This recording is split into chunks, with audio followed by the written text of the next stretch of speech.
Хангу осолдогчтой таарсан үед нийт түрүүнд үзүүлэх анхны тусламж эхлээд danger буюу орчны аюулгүй байдлыг шалгана. Орчны аюулгүй байдлыг шалгана гэдэг нь осолдогч маань ямар нэгэн осол аваар болсон газар иргэн тусламж үзүүлэх байгаа иргэнд аюултай орчин байх юм бол орчноо эхлээд үнэлнэ гэсэн үг. Тийм ээ. Тэгэхээр эхлээд орчноо үнэлээд аюулгүй байх юм бол дараа нь хүнээ үнэлнэ гэсэн үг.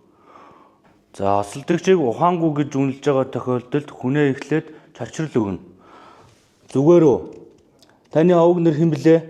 Хариу өгөхгүй байна. Хариу өгөхгүй байгаа тохиолдолд яах вэ гэхээр өвдөлтийн цэг дээр чочрол өгж болно. Аюулгүй байдлаар өвдөлтийн цэг дээр чочрол өгж болно гэсэн үг. Өвчүүний байрлал дээр өвдөлтийн цэг дээр эргүүлээд чочрол өгөхгүй байх юм бол игэмний дээд булчин дээрээс өвдөлтийн цэг мэдрүүлнэ. Ингэсэнд хариу уралд өгөхгүй байх юм бол осолдогчийг ухаангүй гэж үнэлнэ.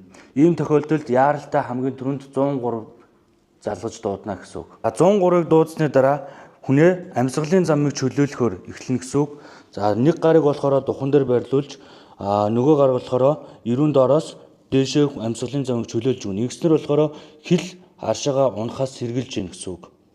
За тэгээд харах, сонсох, мэдрэх гэсэн зүйлээр иргэнийг амьсгалын замыг амьсгалж байгаа эсгийг цээжний хөдөлгөөний шалгах, сонсох буюу амьсгалын зам, амьсгал мэдрэгжин үгийг сонсох, цээжний хөдөлгөөнийг ажиглах гэсэн байдлаар хүнээ үнэлнэ гэсэн үг. За энэ байрлалд болохоор хүнийгээ 10 секунд шалгана. За осолдогч амьсгалахгүй байгаа тохиолдолд гүрээний артер дээр судасны лугшилт шалгана гэсэн үг. За судасны лугшилтыг шалгахдаа болохоор өөрийн долоовор хуруу болон дунд хуруугаар түнх болон хүзүүний булчин ойролцоо гүнд судасны лугшилт мэдэгдэхүйц хэмжээнд ойролцоогоор 15 секунд дарж судасны лугшилтыг шалгана гэсэн үг. Осолдогчийг амьсгалахгүй, ухаангүй, пульс мэдрэхгүй байгаа тохиолдолд нэн даруй яаралтай цээжний шагалт хийнэ.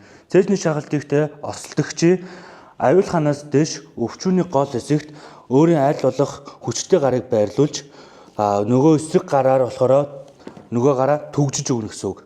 За ингэснээр 1 секундэд 2 удаа цээжний гүнд хүрхүүц 5-6 см цээжнийг шахаж өгнө гэсэн үг. Тохоо үеийг төгжиж цээжний шахалтаа хийнэ гэсэн үг. 1 2 3 4 5 6 7 8 9 10 11 12 13 14 15 16 17 18 19 20 21 22 23 24 25 26 27 28 29 30. За ингэж хийхдээ болохоор цээжний гүнд хүрхүүц хөдөлгөөнийг ажиглаж хийнэ гэсэн үг. За цээж шахалж явсны дараа амьсгалыг 2 удаа өгнө. Амьсгалыг өгөхдөө болохоор осолдогчоо болохоор амьсгалын замыг чөлөөлнө. За амьсгалын замыг чөлөөсний дараа алба агч нь болохоор өөрийн аюулгүй байдлыг хангаж гарын доор байрлах ариун материалыг ашиглан амьсгалыг өгнө.